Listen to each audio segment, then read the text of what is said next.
You're Juba, a ghost. I'm just a man. They are headshots, man. Go on, fuck it. Get the hell out of there, bro. Check this out. Oh!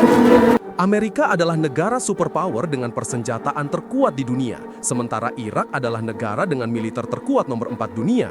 Walaupun kalah, Irak melahirkan banyak pahlawan perang. Salah satunya adalah Juba, seorang sniper legendaris. Dia aktif di sekitar tahun 2005 dan banyak membunuh tentara Amerika. Walau bergerak sendirian, tetapi ia berhasil membunuh 600 tentara Amerika. Saat itu, mendengar namanya saja bisa membuat tentara Amerika ketakutan. Walaupun tentara Amerika dilengkapi dengan peralatan canggih, sangat sulit bagi mereka menemukan keberadaan Juba. Bahkan demi membunuh Juba, mereka tidak segan-segan menggunakan serangan udara dengan tidak memperdulikan korban rakyat sipil. Keberadaan Juba membuat tentara yang berpergian harus bersembunyi di kendaraan lapis baja untuk menghindari sang sniper. Ketika berjaga, maka mereka tidak berani berdiri diam, melainkan bergerak dengan gaya menari yang aneh. Ini mereka lakukan untuk mengurangi peluang ditembak sniper. Kisah ini terjadi di sebuah lokasi pengeboran minyak di Gurun Tandus. Terlihat kendaraan berat dan mayat-mayat tergeletak. Saat itu ada tim sniper Amerika sedang mengamati lokasi kejadian dari jauh, tapi mereka tidak yakin apa yang sedang dihadapi mereka.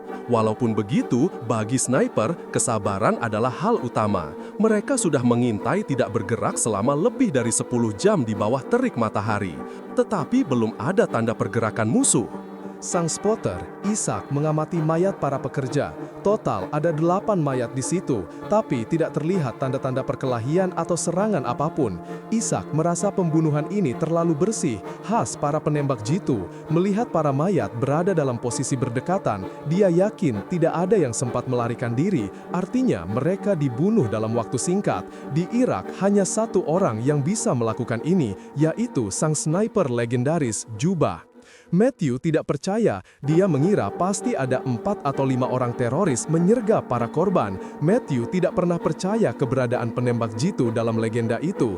Akhirnya, Matthew habis kesabarannya dan berdiri, melepaskan topi dan penyamarannya. Matthew kesal, dengan gaji hanya $3.000, sangat kecil dibanding beratnya tantangan yang harus dia hadapi di gurun. Matthew yakin tidak ada sniper di sana, maka itu dia tidak memberikan senapannya kepada pengintai untuk mengcovernya, malah turun sendiri membawa senjatanya. Dia ingin mengecek jenazah para pekerja yang tewas, lalu kembali ke markas dan beristirahat. Saat Matthew memeriksa jenazah, dia melihat semua korban ditembak tepat di kepala, membuktikan bahwa pengamatan Ishak benar, mereka ditembak sniper. Kali ini Matthew merasa bulu kuduknya merinding, instingnya mengatakan ada bahaya, dan dalam kebimbangannya, dia lupa kalau dia berada di area terbuka. Ishak merasa ada bahaya mengancam dan memperingatkannya untuk segera pergi dari situ. Talk to me, man. Talk to me. What's going on down here? Eyes. They are headshots, man. You know what? Fuck it. Get the hell out of there, bro. Let's check this out. Oh! God damn it! Fuck, man! Fuck, I fucked up! Fuck! Melihat partnernya tertembak, Ishak segera berlari keluar untuk menyelamatkannya.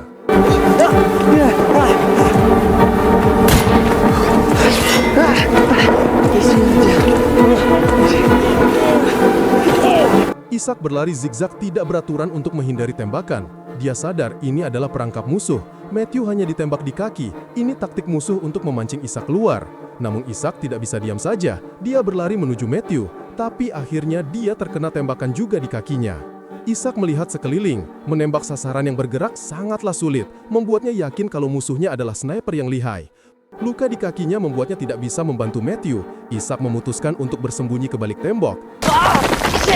Dia gagal menyelamatkan Matthew dan malah kakinya sendiri tertembak. Matthew sendiri berguling kesakitan. Rasa sakit dan kekesalan karena menjadi umpan bagi sniper lawan lebih buruk daripada mati baginya. Dia menyesali pilihannya keluar dari persembunyian, masuk dalam perangkap musuh, mengakibatkan mereka berada dalam bahaya. Ishak menyuluhnya menggunakan torniket agar darah tidak terus mengalir. Dia juga lalu mengikat kakinya sendiri, lalu menuliskan golongan darahnya untuk memudahkan tim penyelamat kalau dia pingsan. Dia lalu mencari radio untuk meminta bantuan. Break, Spartan 33, requesting extraction.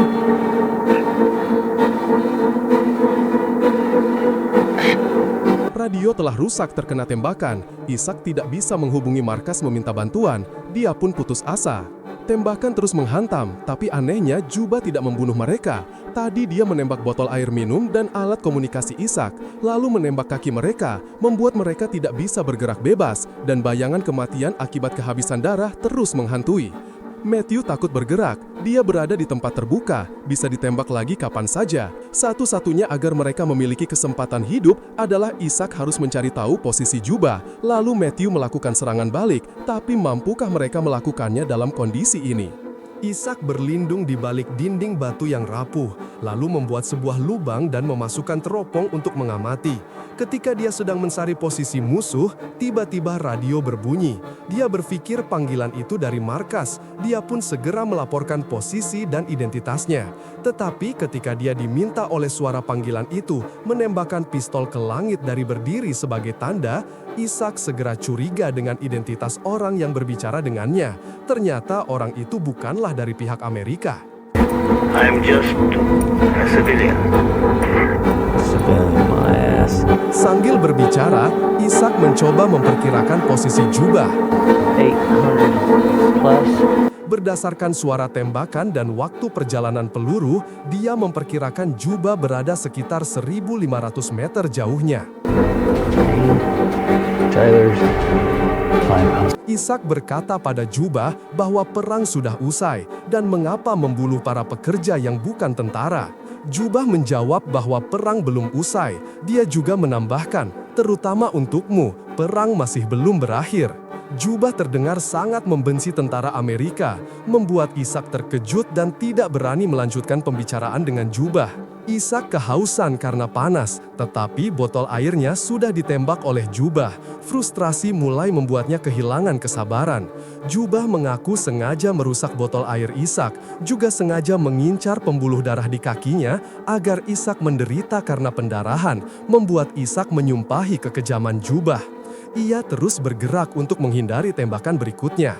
Ishak mulai putus asa. Dia terus menggeser posisi tubuhnya, takut jika berdiam terlalu lama akan menjadi target empuk sniper. Hey, where'd you keep fucking going, huh? You saved my water. Ishak bersembunyi di balik dinding yang dulu adalah sebuah sekolah. Dulu Amerika ingin membombardir sekolah itu karena menjadi persembunyian tentara Irak, tapi sekarang mereka ingin menggunakannya untuk bersembunyi. Sungguh ironis. Juba menyuruhnya merenungkan negara mana yang menyerang negara lain secara brutal, membunuh ribuan warga sipil, merusak perdamaian dan kehidupan rakyat, bahkan akhirnya melahirkan monster sepertinya. Ishak menatap langit berpikir keras.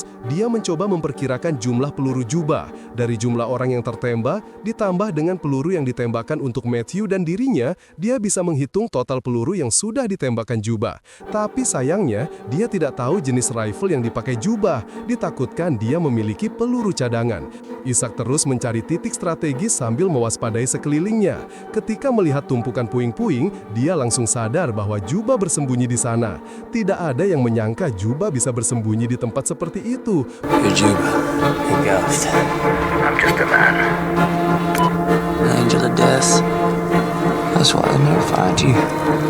Kali ini, Ishak mendapat kepastian kalau yang mereka hadapi adalah Juba, sang sniper legendaris. Meskipun Ishak sudah tahu tempat persembunyiannya, dia tetap perlu memastikan lokasi tepatnya.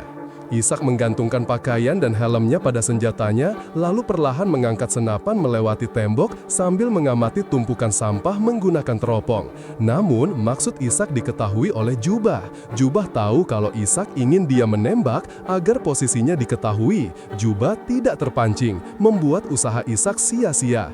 Ishak benar-benar kesal, lawan sangat pintar, tapi dia bertekad tidak akan mati di tempat sepi dan tidak berhuni ini. Angin pasir besar tiba-tiba berhembus, membawa plastik usang berterbangan. Dia teringat Matthew, tidak tahu temannya masih hidup atau tidak. Tapi dia ingat di dalam tas Matthew ada radio komunikasi. Kebetulan angin keras bertiup membuat pandangan menjadi terbatas. Ishak pun mengambil resiko untuk mengambil tas itu.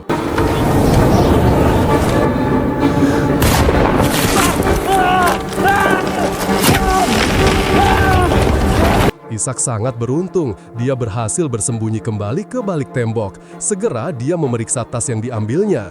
Dia menemukan segelas air dan tak bisa menahan dahaga dan segera meneguk air. Kemudian dia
segera mengecek peralatan komunikasi, namun ternyata peralatan itu juga rusak. Ishak pun putus asa. Tapi kemudian terdengar suara Matthew dari radio. Matthew yang sudah tergeletak lama ternyata belum mati. Dengan menggunakan pantulan cahaya, dia memberi isyarat kepada Ishak. Melihat rekannya sudah sadar, Ishak merasa ada harapan lagi.